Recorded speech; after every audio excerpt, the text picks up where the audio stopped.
At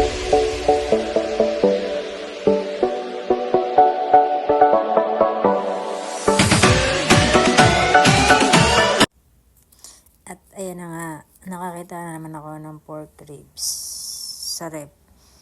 So isa lang ibig sabihin yan. Pag nakalabas na yan sa freezer, dapat mo na yan gawa ng paraan.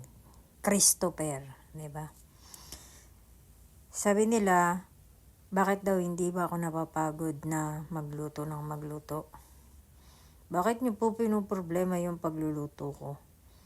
Ganun po talaga kasi hindi nga ako napapagod kumain eh. Kaya dapat hindi rin ako mapapagod magluto. Di ba? Ganun lang po 'yun, di ba?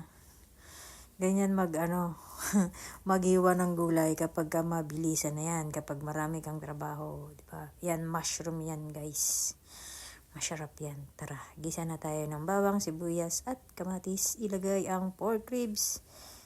Di ba? Ang niluluto ko ngayon ay kinamatisan. Kinamatisang pork ribs. Yan. Tapos marami akong mga seasoning dyan, guys. Bala kayo dyan, di ba? Apaka-simple lang. Apaka-basic. Di ba? Apaka-basic lang po magluto, guys. Kaya lang yan sa akin, sisiw. Joke. Hindi. Masipag ako magluto kasi po masipag din akong kumain. Ganun po yun.